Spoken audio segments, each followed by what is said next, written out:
ശ്രീരാമനും അർജുനനും കർണനും പരശുരാമനും ഒക്കെ പോലുള്ള ഗംഭീര അമ്പെയ്ത്ത് എക്സ്പേർട്ടുകൾ ഉണ്ടായിരുന്ന രാജ്യം കഥകളിലെങ്കിലും ആർച്ചറി നമ്മൾ പൊളിക്കാതെ എവിടെ പോകാനല്ലേ. അപ്പൊ അത് ആണ് നമ്മുടെ in focus story for the day.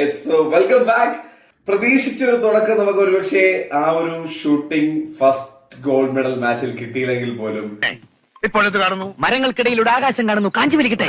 ഇന്ന് നടക്കാൻ പോകുന്ന ഒരു ഫൈനലിലേക്ക് ഇന്നലെ മനു ഭാകർ ക്വാളിഫൈ ചെയ്തിട്ടുണ്ട്. 10 മീറ്റർ എയർ പിസ്റ്റൽ മത്സരത്തിന്റെ ഫൈനലിലേക്കാണ് മനു ക്വാളിഫൈ ചെയ്തത്. ഫൈനൽ ഇന്നത്തെ ദിവസം നടക്കുന്നുണ്ടാവും.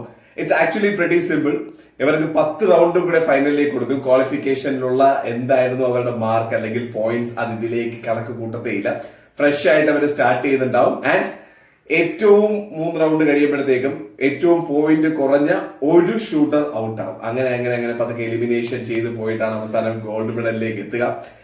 She's A fantastic shooter. സത്യം പറഞ്ഞു കഴിഞ്ഞാൽ ഷൂട്ടിങ്ങിൽ നിന്ന് എന്തെങ്കിലും ഒരു മെഡൽ അല്ല, ഒരു ഒന്നോ അതിൽ കൂടുതലോ ഗോൾഡ് മെഡൽ കിട്ടാൻ അത്രയും ടാലന്റഡ് ഷൂട്ടേഴ്സ് ആണ് നമുക്കുള്ളത്. And let's hope. കഴിഞ്ഞ തവണ തന്നെ I was like little surprise. എന്തായാലും ഷൂട്ടേഴ്സും അടിപൊളിയായിട്ട് പെർഫോം ചെയ്യുമെന്ന് നമുക്ക് പറയാം. പക്ഷെ ഇന്നത്തെ ബാക്കി വർത്തമാനങ്ങളിലേക്ക് വരും. ഇന്ന് 16 ഗോൾഡ് മെഡലുകളാണ് ഇന്നത്തെ ദിവസം നിശ്ചയിക്കപ്പെടുക. ആ 16 എണ്ണത്തില് ഇന്ത്യക്കും പ്രതീക്ഷ നൽകുന്ന 2 ഇവന്റ്സ് ഉണ്ട്. ഓക്കെ, ഒരെണ്ണം നമ്മൾ ഈ പറഞ്ഞ പോലെ മനു ഭാകർ ഫൈനലിലേക്ക് ഇന്നലെ ക്വാളിഫൈ ചെയ്തു. ആ ഫൈനൽ നടക്കുന്നത് ഇന്നാണ്. വനിതകളുടെ ടീം ആർച്ചറി അമ്പെയ്ത്തിന്റെ പതുക്കെ ഉള്ള പ്രോഗ്രഷൻ ആണ്. ആദ്യം ക്വാർട്ടർ ഫൈനൽ മത്സരം, പിന്നെ അങ്ങനെ പോയി. അപ്പൊ അതിന്റെയും മെഡൽ മത്സരങ്ങൾ ഇന്നത്തെ ദിവസം നടക്കും. ബട്ട് ഇന്ത്യൻ ടീമിനെ ഇന്ന് പ്രതിനിധീകരിച്ച് എന്തൊക്കെ ഇവന്റ്സ് ആണ് ഫസ്റ്റ് നടക്കുന്നത് എന്ന് നോക്കാം. ഒബ്വിയസ്ലി ഇന്ന് ഷൂട്ടിംഗ് ഇവന്റ്സ് ഉണ്ട്. ബാഡ്മിന്റണിൽ PV സിന്ധുവും HS പ്രണോയും മത്സരിക്കുന്നുണ്ട്. ഗ്രൂപ്പ് സ്റ്റേജ് പോലെയാണ് ആദ്യം ഇതിന്റെ മത്സരം നടക്കുക. അപ്പം ഇന്ന് രണ്ടിലും നമ്മൾ സീഡഡ് ആണ്. So that should not be a problem. Table ടെന്നീസിലും ബോക്സിംഗിൽ നിഖത് സറി എന്ന് പറയുന്ന വേൾഡ് ചാമ്പ്യൻ മത്സരിക്കുന്നത്. She has a tough draw, but she's there. പിന്നെ നമ്മുടെ ഈ പറഞ്ഞ പോലെ ആർച്ചറിയും ഒക്കെ തന്നെയാണ്. അപ്പോ എങ്ങനെയാണ് നമ്മളുടെ ആർച്ചറി അല്ലെങ്കിൽ അമ്പെയ്ത്തിന്റെ മത്സരങ്ങൾ നടക്കാന്ന് പറയാം. അപ്പൊ 2 ദിവസം മുമ്പ്, അതായത് നമ്മൾ ഉദ്ഘാടനത്തിന്റെ തലേ ദിവസം നടന്ന ക്വാളിഫിക്കേഷനിൽ ഓരോ പ്ലേയേഴ്സും കൊണ്ടുവന്ന ഒരു പോയിന്റും അവരുടെ ഒരു റാങ്കിങ്ങും ഒക്കെ ഉണ്ട്.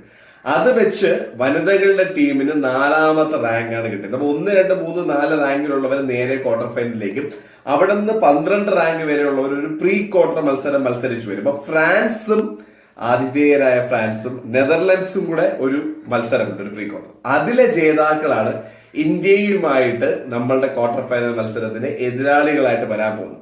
ആ മത്സരം സീഡിംഗ് അനുസരിച്ച് നമ്മൾ ജയിച്ചു കഴിഞ്ഞാൽ ഏറ്റവും, അതായത് എവിടെയൊക്കെ നമ്മൾ ഒളിമ്പിക്സ് എന്ന് പറഞ്ഞു കഴിഞ്ഞാൽ അമ്പെയ്ത്തിന്റെ കഥ ഈ സൗത്ത് കൊറിയക്കാരെ തോപ്പിക്കാൻ പറ്റൂല എന്ന് ചോദിച്ചു. അജാതി ടീമാണ്. Okay, it's got B tough one. പക്ഷേ നമ്മളുടെ തന്നെ ആർച്ചേഴ്സ് പറഞ്ഞൊരു സാധനമാണ്, ടോപ്പ് 10 ഏത് ടീമിനും ബാക്കി ഏത് ടീമിനെയും തോപ്പിക്കാൻ പറ്റും. ആ ഒരു കോൺഫിഡൻസ് ഇസ് നൈസ്. കാരണം ഇപ്പോൾ ബോക്സിംഗ് പോലെയോ അല്ലെങ്കിൽ ഫുട്ബോൾ എതിരാളികളുടെ ഒരു സ്ട്രാറ്റജി ഉണ്ടാവും. അന്നത്തെ ദിവസം അവരുടെ ഒരു പ്ലാൻ ഉണ്ടാവും. അതും കൂടെ നമ്മൾ കണക്കിലെടുത്ത് കളിക്കേണ്ടി വരും. ഇത് അങ്ങനെയൊന്നുമില്ല.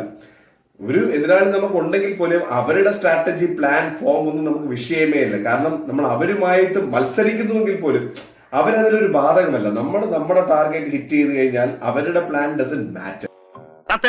ഇല്ല, ഇല്ല. ഓഹോ, ആശാൻ മഹാഭാരതത്തിലെ ദ്രോണാചാര്യ കളിക്കുകയാണല്ലേ. ഓക്കെ, സിമ്പിൾ ആണ്.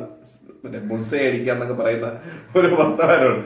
അപ്പൊ അതാണ് ഇന്നത്തെ ദിവസത്തെ നമ്മുടെ ഇൻ ഫോക്കസ് ഇന്ത്യൻ പെർസ്പെക്ടീവില് പറയാൻ പോകുന്നത്. നാളത്തേക്ക് ദിവസം ആവുമ്പോഴത്തേക്ക് കുറച്ചും കൂടെ അതിന്റെ ഹരം ഇങ്ങനെ മാറും, കൂടുതൽ ഇവന്റ്സ് വരും. I M loving the swimming. കിട്ടില്ല ടെലികാസ്റ്റ്. ഓക്കെ, പ്രത്യേകിച്ച് ഈ പറയുന്ന ഓൺലൈനിൽ നമുക്കിപ്പം ജിയോ സിനിമയാണ് ഇന്ത്യക്കകത്ത് നമുക്ക് കാണാൻ പറ്റുന്നത്. അതിന്റെ അകത്ത് ഏത് ഇവന്റ് വേണമെങ്കിലും നമുക്ക് പിക്ക് ചെയ്ത് കാണാൻ പറ്റുന്ന ചോയ്സസ് ആർ ജസ്റ്റ് ലവ്. ഇന്നലെ തന്നെ വോളിബോൾ ഇറ്റലി വേഴ്സസ് ബ്രസീൽ മത്സരമൊക്കെ I had so much fun watching it. Okay, so yeah, ഒളിമ്പിക്സിന്റെ ഹരം ഇങ്ങനെ അടിച്ച് പൊളിച്ച് എൻജോയ് ചെയ്യണം. I'm sure you guys are having a fantastic weekend.